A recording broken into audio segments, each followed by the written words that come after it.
भक्तों, हमने जो श्रीमद् भगवद गीता के महात्म्य को समझाने का जो बीड़ा उठाया है, उसमें आप सबके सहयोग ने हमें एक नई दिशा प्रदान की है। इसी उद्देश्य पर हम अडिग रहते हुए आज श्रीमद् भगवद गीता के 5वें महापावन अध्याय का महात्म्य समझाने जा रहे हैं। बस आप सबसे यही विनती है, जैसे कि आपने अब तक हमारा सहयोग दिया है, वैसे ही आगे भी सहयोग देते रहें। हमारी सभी वीडियोस को ध्यान से सुनें और अपने जीवन में उनको अनुसरण करें, जिससे कि आप सबका कल्याण हो। और हो सके तो इन वीडियोस को आगे ज़्यादा से ज़्यादा सेंड करें, जिससे उन लोगों का भी कल्याण हो जो उन वीडियोस को सुनें। श्रीमद् भगवद गीता के 5वें महापावन अध्याय का महात्म्य बड़ा श्रेष्ठ है, जो मैं आपके समक्ष अब लेके आ रहा हूँ। एक दिन शिवजी जी से पार्वती जी ने पूछा कि हे महाराज, श्रीमद् भगवद गीता के 5वें अध्याय का महात्म्य बड़ा श्रेष्ठ सुना है, सो आप कृपया करके मुझे श्रीमद् भगवद गीता के 5वें अध्याय का महात्म्य सुनाइए। तब स्वयं श्री महादेव जी ने पार्वती जी से कहा कि जिस प्रकार मैं यह श्रीमद् भगवद गीता के 5वें अध्याय का महात्म्य का वर्णन करूँगा, तुम उसे ध्यान से सुनिएगा। इसी प्रकार श्री लक्ष्मी जी ने हम सबके मालिक श्री हरि विष्णु भगवान जी से पूछा, और श्री हरि विष्णु भगवान जी ने जैसा श्री लक्ष्मी जी को सुनाया, वैसा ही मैं तुम्हें सुनाता हूँ। मंदाकिनी नदी के किनारे करवी नाम की एक नगरी है। वहाँ पर पीगल नाम का एक ब्राह्मण वेद शास्त्रों को जानने वाला और साधु संतों की सेवा करने वाला था। उसने एक बार मंदाकिनी के तट पर बहुत बड़ा भारी यज्ञ आरंभ किया। यज्ञ में बलि के लिए एक बकरा लाया गया। उसे स्नान करा के पूजन आरंभ किया तो वह बकरा हंसकर बोला कि विप्र, इन यज्ञों से जो फल मिलता है वह चंचल और नाशवान है।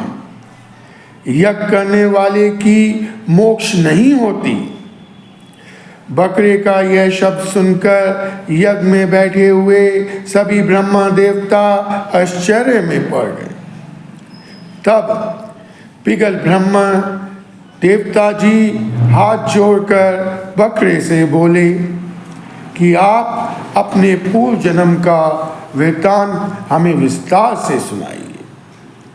हम महापावन यज्ञ बाद में पूर्ण करेंगे, पहले हम ये जानना चाहते हैं कि आपने जो अभी शब्द कहे उसका अभिप्राय क्या है और किस कर्म से आपको इस बकरे की योनि मिली है, हम ये भी जानना चाहते हैं।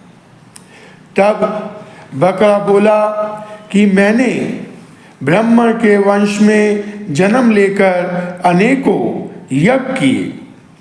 एक समय मैं स्त्री के रोग शांति के लिए देवी जी की भेंट में बकरा मांगकर बलिदान देना चाहता था। वहीं पर उस बकरे की माता भी थी। जब बकरे की माता ने देखा कि मेरे पुत्र को ये बलिदान देना चाहते हैं, तो उन्होंने उसी समय मुझे श्राप दे दिया कि रे पापी ब्रह्मा, जो तू मेरे पुत्र को मारना चाहता है, तू भी बकरे की योनि पाएगा। माता का श्राप विफल तो जा नहीं सकता था, इसीलिए मैंने उस समय तो ध्यान नहीं दिया, लेकिन जब मैंने बकरे को बलिदान किया, कुछ दिनों बाद मेरी मृत्यु हो गई।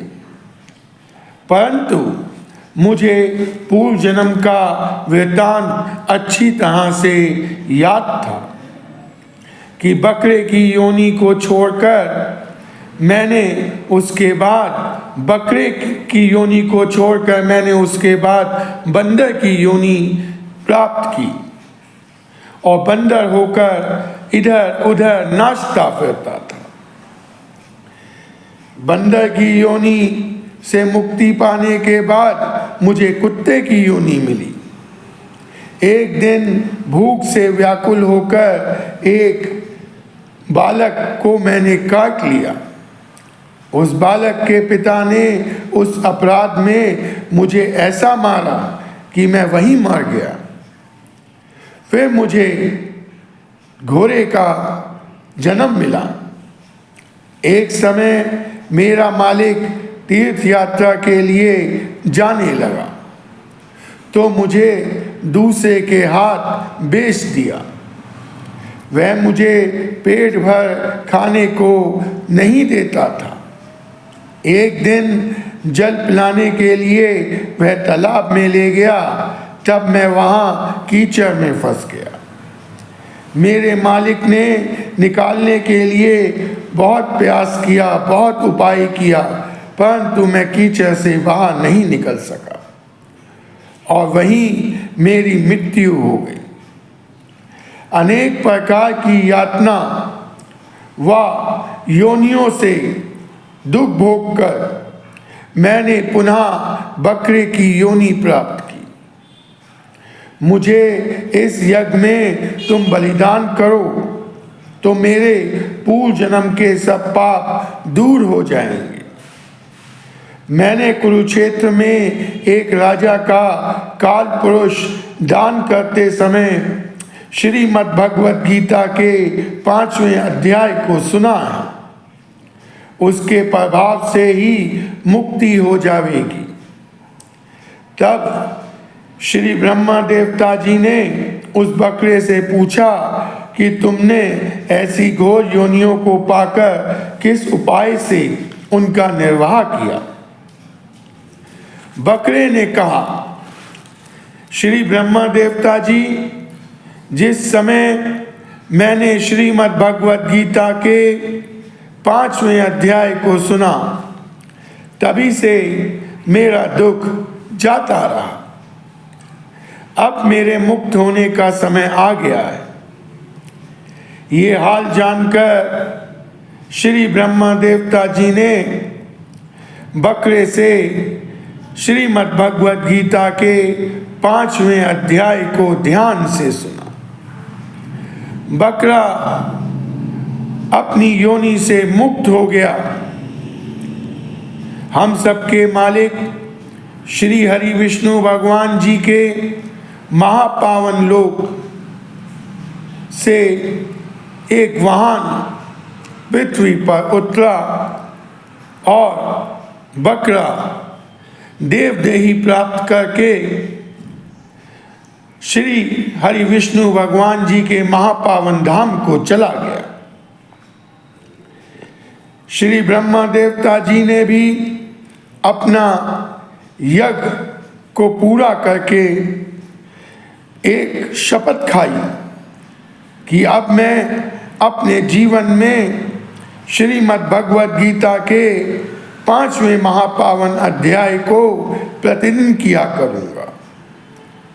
और उन्होंने अपने द्वारा कहे गए वाक्यों को पूरा करते हुए प्रतिदिन श्रीमद् भगवद गीता के 5वें महापावन अध्याय को प्रतिदिन किया। जिसके प्रभाव से श्री ब्रह्मा देवता जी की भी मुक्ति हो गई। अब श्री हरि विष्णु भगवान जी लक्ष्मी जी से कहते हैं, हे लक्ष्मी जी, यह 5वें अध्याय का महात्म मैंने आपको कह सुनाया है, जिसको सुनकर और जानकर सभी प्राणी मुक्त हो सकते हैं।